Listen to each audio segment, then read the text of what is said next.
Hare Krishna. So I've had this this box of my gurus, Gurudev's Maha, Srila Bhakti Tirtha Swami Maharaj, for the past probably 15 years or so.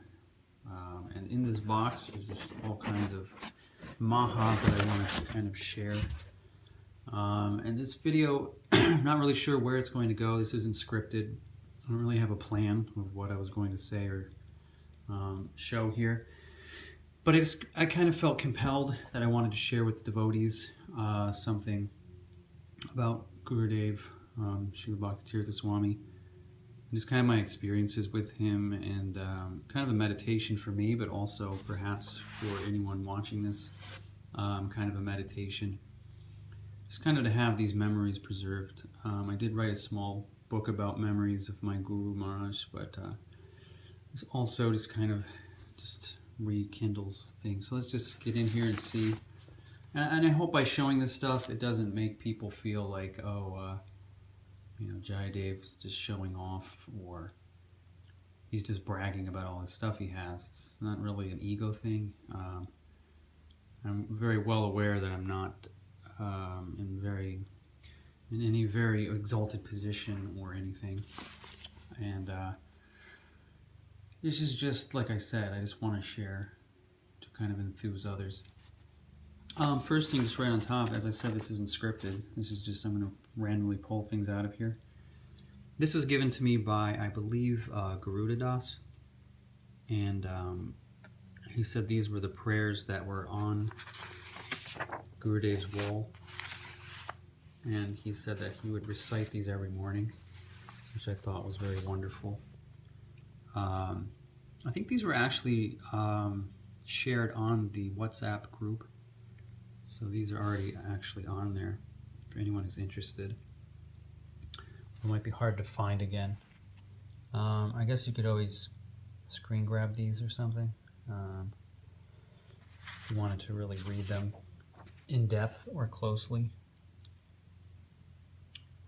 I should get in the habit of reciting these also daily, since Gurudev was doing that. Might be nice. All glory to Srila Prabhupada.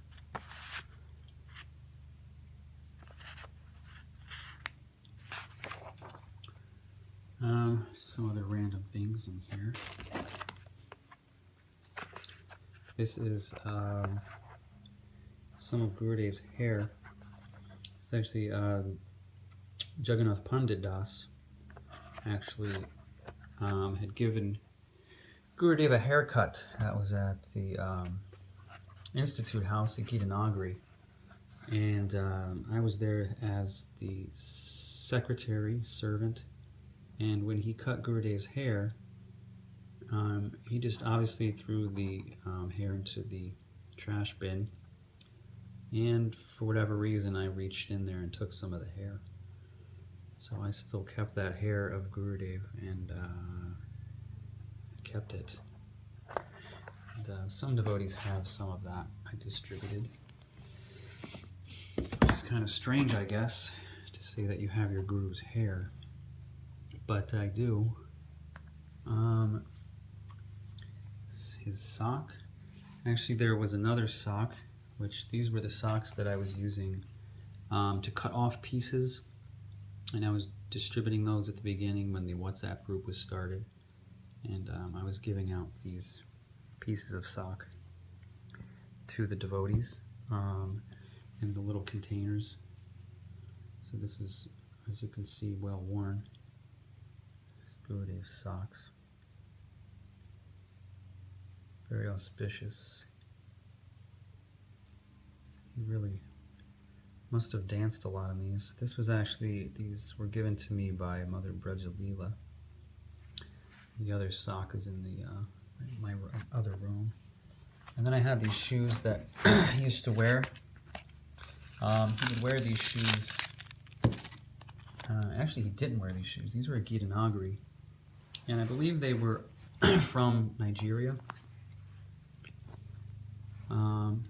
He wore these in Nigeria.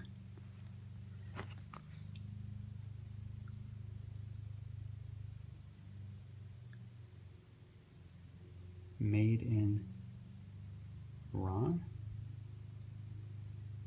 It says.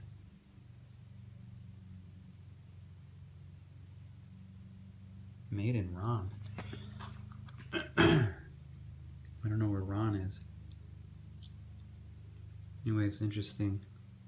These are also quite worn.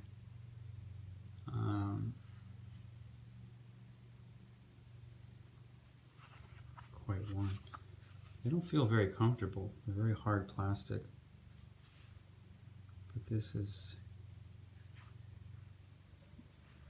Gurudev's transcendental feet were inside of these shoes. Not much of a foot imprint inside, which indicates they weren't really broken in that much.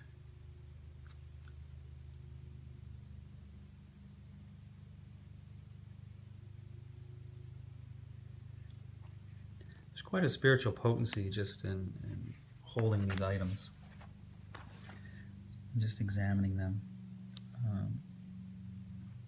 You get a lot of feeling of Gurudev's presence. Those are some shoes. I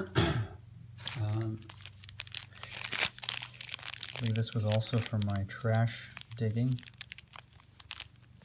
Kind of holding on to items that I kind of felt might be important as the Guru's remnants, Maha, as the Tadiya. This is one of Gurudev's toothbrushes. And I used to actually have a razor also, a safety razor that he used to shave, but I gave that to, I believe, Darshan, my godbrother Darshan. Ended up with that. This is a toothbrush.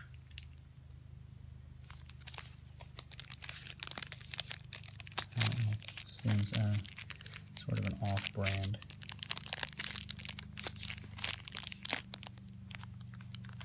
Maybe he got this in some other foreign country.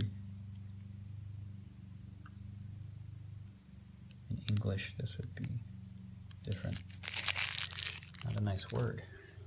This is some of his Brahmin thread, also given to me by Mother Brajalila. I believe at one point this was probably a whole thread, but I think this, I'm not sure, it's kind of thinned out a little bit. But this is, I gave some to a devotee, pieces of it, pieces of his Brahmin thread.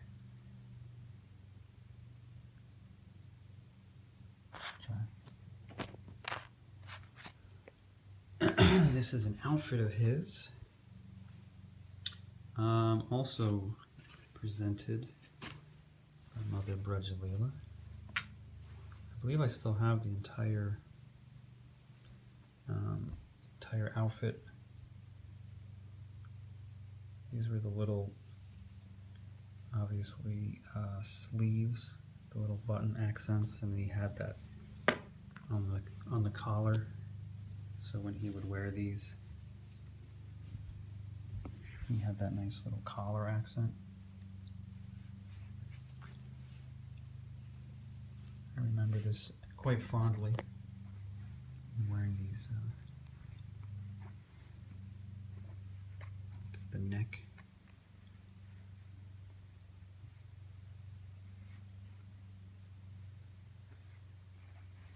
So that's one of his outfits.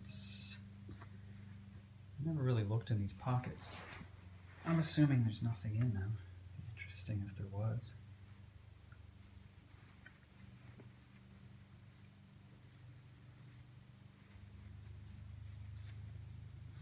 It's hard to open with one hand.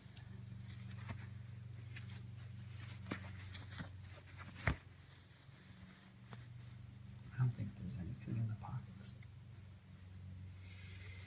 It has a very wonderful scent, which I wish they made smellable, smell-o-vision. It has just such a wonderful scent. hard to describe. It's very unique. It's almost like sandalwood. A sandalwood scent. Somehow it still maintained that scent even through so many years. Yeah, there's nothing in these pockets. Which again, I didn't think there was. But that's one of his Cortes. And then there's his sannyas cloth. Just folded up here. Sannyas cloth. And then there's also the dhoti. Or one or the other. One is sannyas cloth, one's a dhoti. Actually wore these. I believe this bag has some other items. Also from digging through the trash. This is cudweed, pure herbals.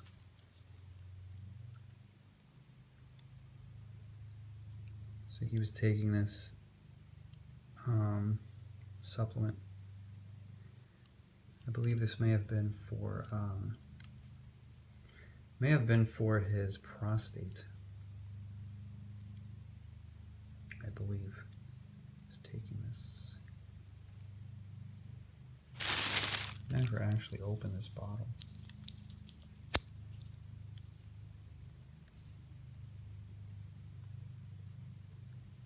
So that's maha. There's a toothpaste container. Oromir toothpaste. Also some foreign neem and purlu. Super tooth whitener.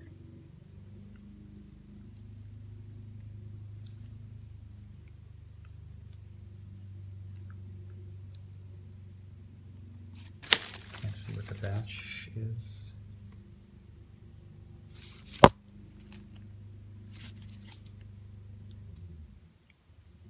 I don't think it has a date for when it was made. So this is his toothpaste.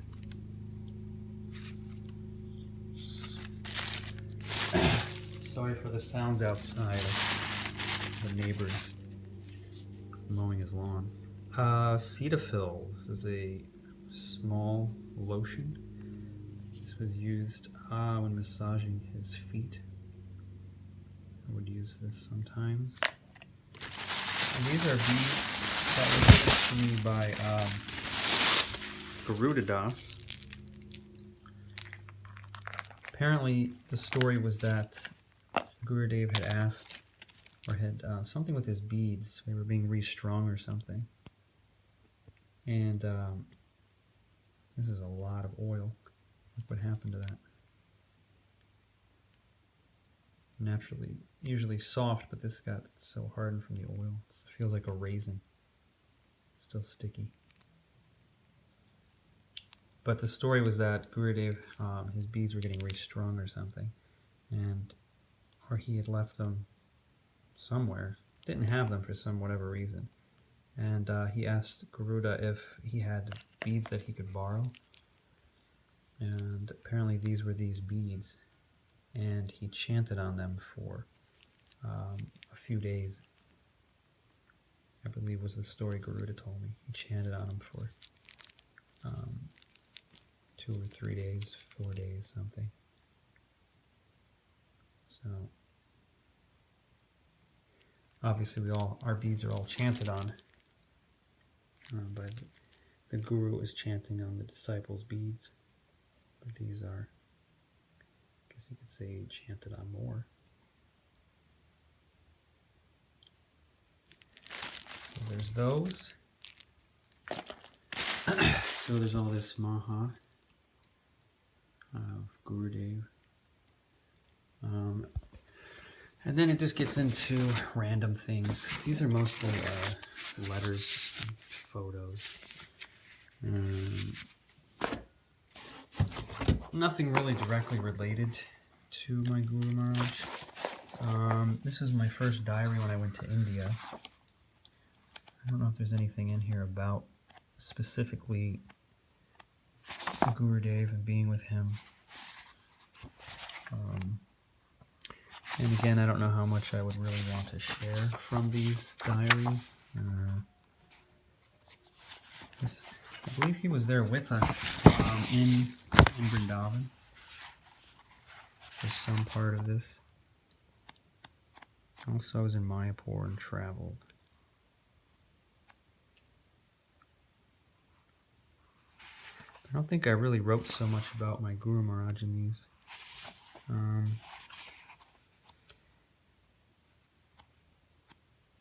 This is more just personal reflections, internal work, and things like that.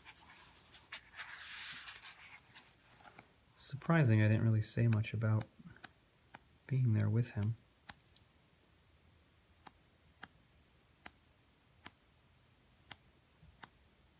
I know it's probably not that exciting watching me flip through this.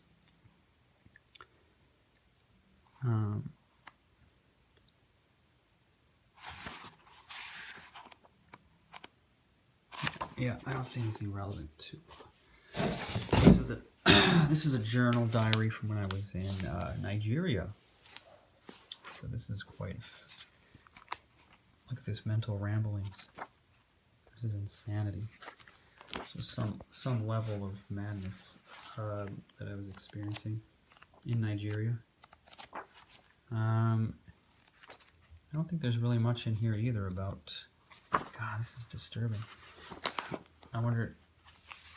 I can't even read these anymore because they're just so compacted and just all this mental ramblings. I don't think there's anything in here either about my Guru Maharaj. It's just me freaking out in Africa. Interesting. This is a Vyasa Puja pamphlet from 2005. I believe I also had a piece of Maha incense. This is some more journals. Journals. This one actually has a little bit of mention of my Guru Maharaj. Srila Krishnapad departs for Hawaii, 1999, January 14th, 1999. Srila Krishnapad returned from Hawaii.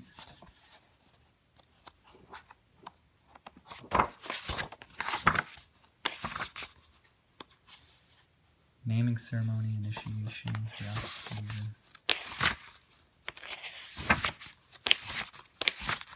I don't really write much. And these, I kind of gave up writing in these also, because it really wasn't much to write.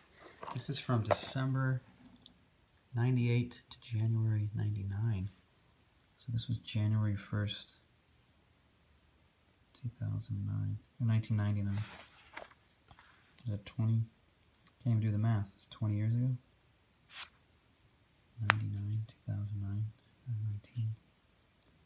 20 years ago, Brahma Muhurta scheduled to leave Gitanagari to go to Maryland to do Guru Maharaj's emails. Early Sunday morning, found out plans changed. Guru Maharaj wanted me to come instead. Left with Mitravinda Dasi at 11 a.m. from Gitanagari en route to Harwood, Maryland. Got lost on the trip, but it was still quick. Jumped right into secretarial services upon arrival, emails and letters. Only business to serve my Guru Maharaj. I feel so unworthy of his mercy. My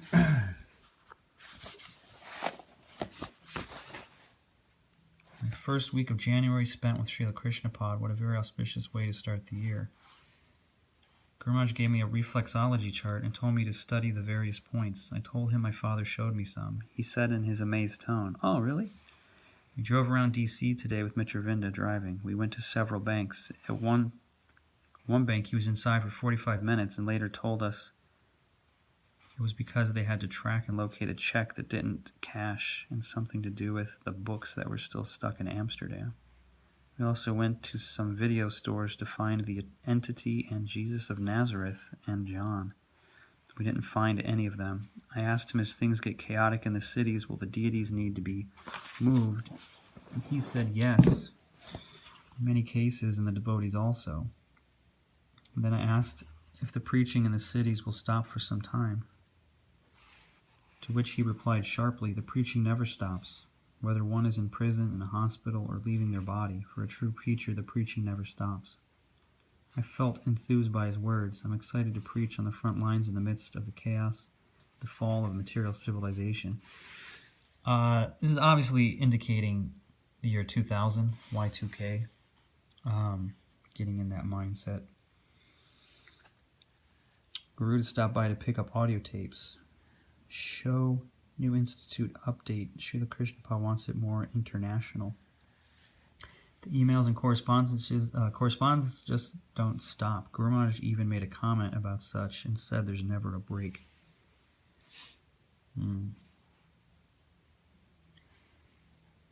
6. Agnidev gave Srila Krishnapad a massage. Today, Guru Maharaj rented the mission on the advice of Mukunda Goswami. We've been taking rest around 1 a.m. every night. When he says he's tired or that he's ready to take rest, I can see that he's not really. He paces back and forth, and you can see that he's reflecting on things that he has done for Srila Prabhupada and things that still need to be addressed. He sometimes even speaks out loud to himself. One night I heard him say, I wonder why I'm not tired. What didn't I do? This is a symptom of bhav, not wasting one moment. But I wouldn't openly say this for fear that some may not understand. Today, Guru Maharaj rented Soylent Green with Charlton Heston. He's focusing more on Y2K issues lately. He also checked Gary North's website and looked into ham radios. He read Vipramuka Swami's comments on Y2K on chakra and said he's taking it too lightly. I expect when we go to Gitanagari, we'll be discussing these important concerns even more. Still, no one has responded to his commentary on Y2K to the leaders except one disciple in South Africa, a couple from Atlanta, and Bibi Govinda Maharaj. Found out I had to wake the deities in the morning, so Srila Krishnapad asked me to take rest early. Didn't get to do the massage, but I still felt satisfied and blissful in knowing that Krishna was calling me to engage in his personal seva. Mother Padma cooked that day. I woke the deities and performed Mangalarati, sent submission for Indradyumna Maharaj's new book, Harinam Sankirtan Manual. Also wrote to Sudhanidhi and Yagya Purush regarding Nityananda Prabhu's Appearance Day celebration. Hopefully they respond soon. Also inquired about getting that stone from Gauridas Pandit's temple and Ambika Kalna made into a ring. Purpose is all for Smaranam. I can see that my Guru Maharaj is using this time for rest, at least physical, as he stressed so much on Monday in a letter to the GBCs about getting proper rest and taking care of our physical health. He was quite sick when I first got here from his intense trip to Australia. He said the kirtans there were heavy, and he gave so many classes in darshans, and that it was summer there, but winter here. I'm not sure how his physical health is as of today. He hasn't been mentioning it much lately. He's mainly focusing on researching Y2K issues and preparedness, getting ready for Gitanagari, so we'll be departing after the morning program tomorrow.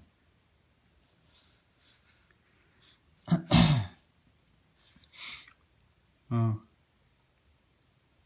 this is deep stuff.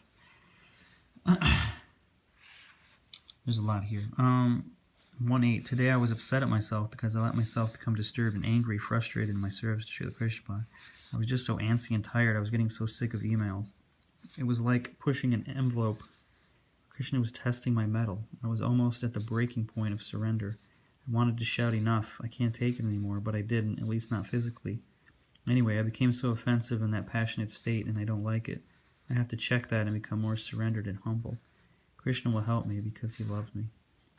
Note, today Srila Krishnapad wanted info on alternative energy sources, i.e. solar, wind, hydroelectric, and composting toilet information. Srila Krishnapad performed Mangalarati, gave feast class stressing simplicity.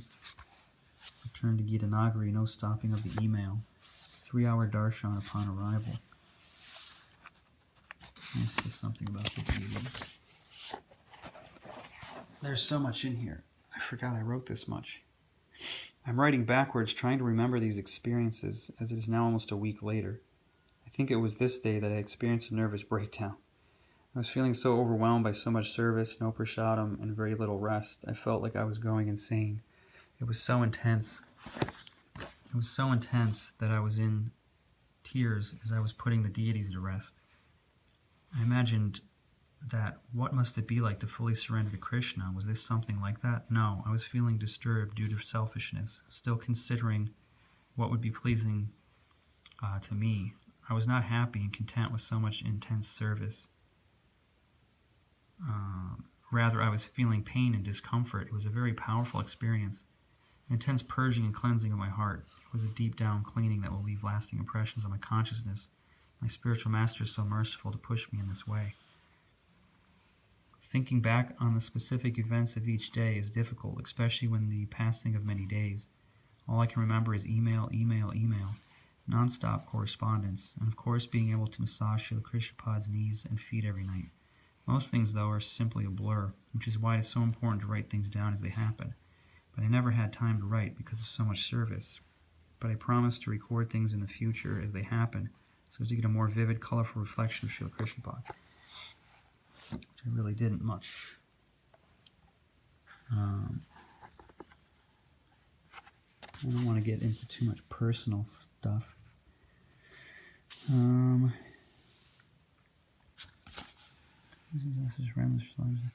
Guru Maharaj left at 6 p.m.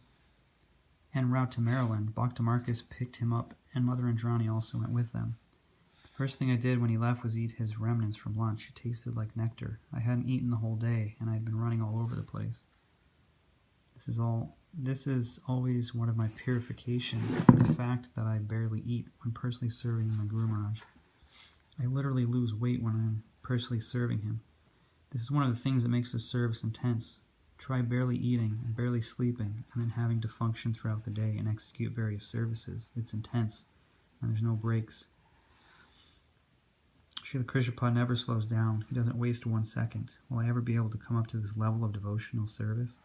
He asked me to forward his email to him while he's in Hawaii. The personal service continues. And just something about myself, something about a devotee. Jambavati called and said Srila Krishnapad called her from Hawaii asking, "Where is my email?" Oh no, Raja didn't follow through. Big mess, big anxiety. I'm a big fool for not arranging this properly. Jambavati is going to send them until he leaves Hawaii. She's such a great servant of Srila Krishnapad. It's such an intense and stressful service to be a secretary. But she goes on day after day, year after year. All glories to Jambavati, Devi Dasi.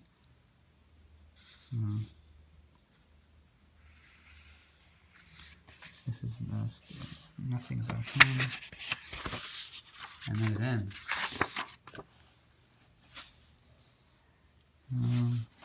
Some plan I had.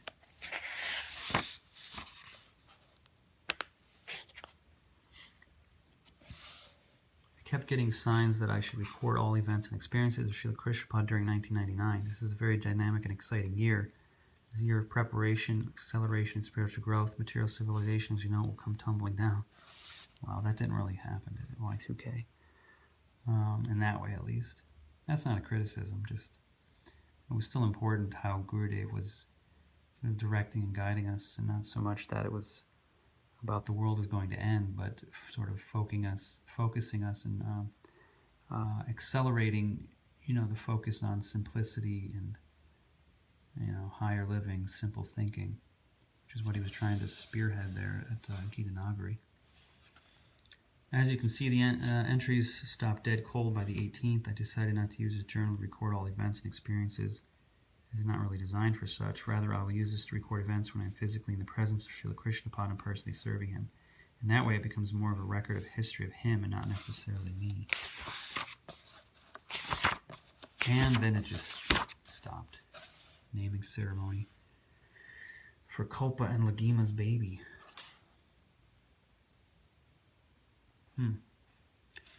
25th Thursday. Would that have been Sadhbhuj? Initiations? Vyasa Puja. 1999. And I think that might be one more. Asked one question during Gurudev's whole visit. How can we be more conscious when we're sleeping? His answer was clear and concise. Reflect on the day's events before resting, and what is in our consciousness most during the waking state will manifest in sleeping state. Also try to think of how to improve on devotional service, and also reflect more on our spiritual essence before resting. I mostly did what I always do, email. There weren't many outstanding events or amazing pastimes that I recall. Too difficult to record all experiences with Guru Maharaj because I'm so busy when he's physically here that there's no free time to write in this journal. Subsequently, I was with him from the 24th of February until the 8th of March, but all of that is an obscure blur now. So much lost memories. My lack of keeping these things recorded. I should have taken better records. But that was the end of that one. And a lot of this is just now getting into random. Nothing to do with Guru Maharaj per se. Some more notes. Here's a nice letter. This is a handwritten letter he gave me. Actually, he left this when I was serving him at Gita Nagari, and he left. And when I think I came back from something, there was a note, this note handwritten, left on the table.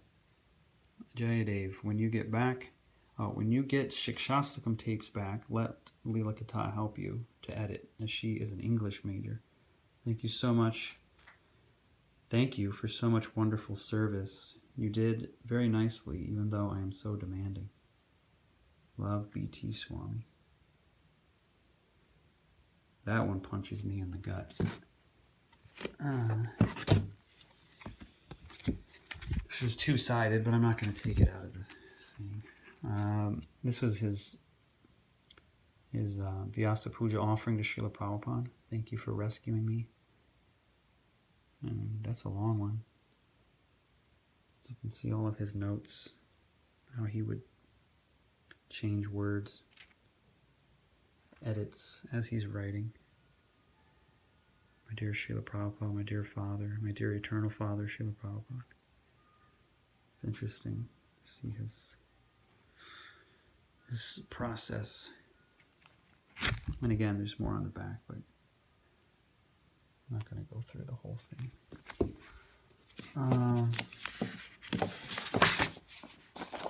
This was from the 2005 Vyasa Puja. This is when we sang. This is the New Jersey and New York offering. This is when during the kirtan he stood up, and he was very ill at that time, and he had his leg amputated, and during this offering is when he stood up. He stood up and he started dancing in the kirtan. And I just remember that moment. It was very tumultuous, and devotees. I think it's on video, actually. And then Ganesham started playing the djembe. Gurudev started dancing ecstatically. This is a piece of incense that Mother Brajalila handed to me. That was Gurudev's departure. This incense stick was next to his body. Still have that. It doesn't have much scent. This is just stuff, more stuff. Just want to make sure. Some of this is trying to keep things, confidential in terms of there's devotees that maybe don't want their names and things, which I'm sorry if I already named a couple devotees. Sorry if that was anything too personal.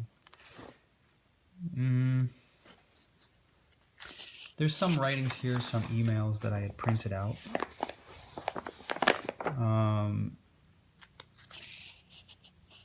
This is when I was really struggling as his servant, and I was writing these things down. This is interesting. In 2001, can you feel it? The time is getting frighteningly close. Remember the feeling of when he drives up the Institute driveway and everyone gets all nervous and frantic and someone starts chanting, Jai Gurudev, Jai Gurudev. And then he walks in and you feel like a chump as he glances at you with those piercing eyes. You feel exposed, little and worthless. You feel like a failure because you know you are. I'm sure I will jump right into his seva. He will probably ask me to dress his deities or download the email, or he'll tell me to come back up in the evening. That's where it will all begin. You, my dear friends, will be here firsthand to watch as everything unfolds. I was just thinking of this today, how others may end up reading this at some point in the future. I'm writing this mainly for my own sanity, but at the same time it can help whoever may be in the same situation as I am in the future. It's not an easy thing trying to become a pure devotee or to attain Krishna Prem. Ever since I came back from India in '97 is when all my struggles and difficulties started manifesting. I wish I would have kept more diaries of my personal association and service to my Guru from those times. It's all just vague memories now.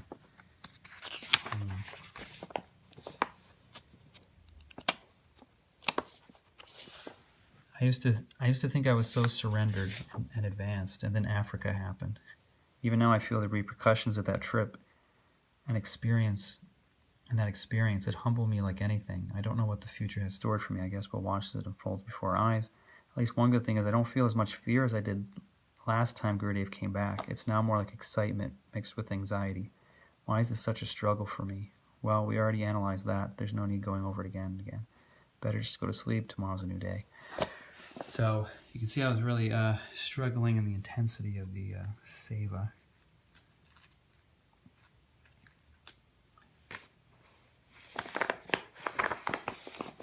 There we go, some information. He's back at this point. This is October 18th, 2001. I missed writing yesterday, the arrival of Guru Maharaj Gitanagari. When he came in, I didn't feel that usual feeling of being a chump and a failure. Rather, I felt great happiness and love seeing his smiling face. I think perhaps it was the loving energy spilling over from the other devotees that permeated the atmosphere. I had to do some deity service, so I didn't jump right into his service. But of course, when I came back, the fun began. It was the usual phone fiasco, and I couldn't connect to get his email. He brought some dictation machine and in a loving mood showed it to me and explained that perhaps it would make it easier on me. I felt like he was genuinely concerned about not overworking me or stressing me out. I tried to stay in a chipper mood even amongst the phone anxiety. I think I did quite well, actually. That night I ended up staying up till 1:30 a.m. Oh yeah, the bathroom isn't working either. Must have been at the Institute House basement. So that night my bladder was about to explode and I had nowhere to go. Of course there's outside, but I didn't want to make a lot of noise. Anyway, I didn't connect until about 10 p.m. And then after I opened and printed each email, it was midnight.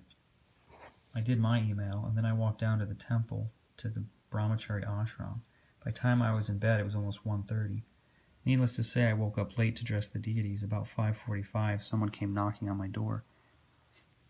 Today he took it easy on me. I didn't have to come up until 6:30. Of course, when I got here, we did email until 10:30. Then he stayed up a little longer, and then there was the massage, and next thing you know, it's like 11:45 p.m. So now here I am writing. I'm thinking to try and send those emails that I couldn't send earlier due to a 12K connection over the internet. This is back in the dial-up. We have to use Hotmail as a temporary measure until we get the long distance back on. There's still so many to send, but for some reason I can't rest at night when things are left undone. I still haven't been able to talk to Gurudev about my crazy plans and crazy mind. It's like even though I'm with him for hours at a time, we don't really talk. It's all business. Of course, there are little breaks here and there. Like tonight during the emails, he asked me what some little box was in a wreath.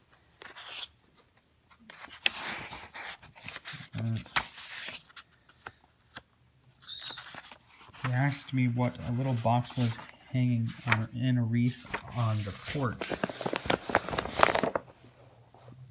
I said I didn't see it, so he took me outside and showed me. I turned the little switch on it, and the lights on it turned on. He thought it was some kind of tracking device. Well, I don't think he really thought that, but it was just some comic relief. I remember, yeah, he made a joke that maybe he was being surveyed. Like a surveillance camera or microphone in the wreath. I really felt like he was just being a friend at that point and sharing some light conversation. It was sweet and made me feel again that he was trying to break the usual mood of just work, work, work. I have to admit my mind was going crazy tonight when I was putting out his bed. I was just so tired. My body was shaking and my mind was all over the place. I just wanted to lay down or do something else. As I was putting the sheets on his bed, I tried to imagine the gopis making comfortable arrangements for Radha and Krishna. Then I thought of how the residents of the spiritual world are completely selfless, and it didn't make any sense to me at all. I was thinking, how can this be joyful to always be concerned about the comfort and happiness of another? I then realized how far I am from the consciousness of the spiritual world.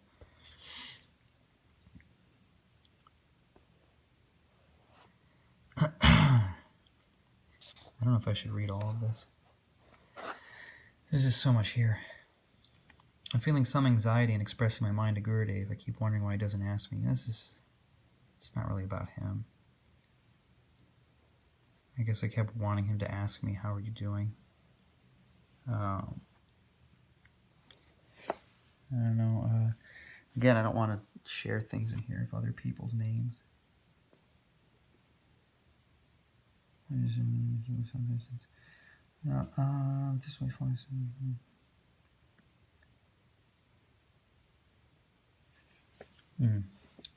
Gurudev went to the dentist today in Baltimore. He came back with a bunch of new plants. He really loves plants for some reason. He told me they're just like devotees to us. It's 3:05 a.m. Saturday as I'm writing this, but that's because I haven't gone to bed yet. We were up late doing emails. Jagannath and Chintamani were here late, and Gurudev's sister called him long distance, so we weren't going to do the emails. But then I could see that he really wanted to. I wasn't the least bit tired at 10:30 p.m., so I suggested, what the heck, let's go for it. I also told him it was still early for me, which he replied, oh, you stay up late, huh? And I said, yeah, it's a bad habit. He then humbly said, because I got you on that schedule. So we did the emails. At one point he was falling asleep while talking to me, as well as when dictating a message. Even Thursday he was so exhausted he was falling asleep while I massaged his leg, and he read letters from Nigeria, like seriously nodding off. His body must still be out of sync with time in America. He even told me that, as he mentioned it was 2 a.m. for him, while it was only like 9 p.m. here. While he was falling asleep talking to me was when I asked him a question about Grihastha ashram versus Brahmachari ashram, and how is it that most devotees consider the Grihastha ashram to be a license for unaccountability and laziness. He had been chastising a devotee, and so I saw some parallels with my own situation. I thought I would take the advantage to bring up my own case, but even when I said, like in my own case, I've considered putting on white, moving outside, but that's something seen as... But still, he didn't connect it to me. He still made it an issue with this other devotee. Then he gave some examples of dedicated householders. The whole time I was hoping it would turn into something personal, but it didn't. Once he started falling asleep while talking, I realized this wasn't the time to discuss these things. I'm starting to wonder if there ever will be a right time to discuss it.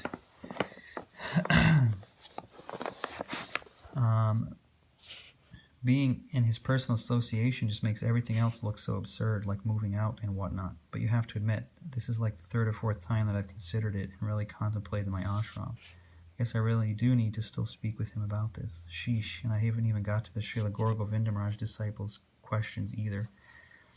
There's so much I need to talk to him about, but even though I'm physically present with him for hours at a time, there's no time to just talk to him. It's interesting when you think about it. So much association was there, so much time with him, but it was never just like hanging out. You know, it wasn't just talking, just revealing the mind. It was always very service oriented. There are only only little snippets of time where I can ask something on the side. Like tonight, I asked him, what are those journals that he's always reading and writing in? Every night he has this ritual of studying these little notebooks with handwritten entries in them. He said it was his diary to Srila Prabhupada, and that he writes every day. He also said sometimes he's writing things to do and for others to do, or going over study notes, etc. That was our only informal exchange the whole night. He also asked me some question about car insurance earlier, like how much it was a month. He was amazed and said, how can anyone afford to survive in America? We also had some of Nishringatirtha's birthday cheesecake late at night. That was fun. But on the whole, it was just business, with no chance to talk to him, or to ask him all my questions, or to really reveal my heart. The long distance still isn't working, so we still have to use Hotmail to do his email. It's such a cumbersome and time-consuming way to do lots of emails. I hope it gets back up and running soon, otherwise we're probably going to be seeing many a late night. Speaking of late nights, I'm beginning to fall asleep. It's now 3:37 a.m. I think I'm going to just go back to the Brahmachari ashram and sleep until lunchtime. Haribol.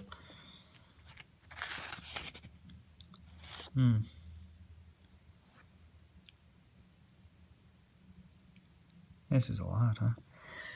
This is probably the most I wrote was in these journals, which I printed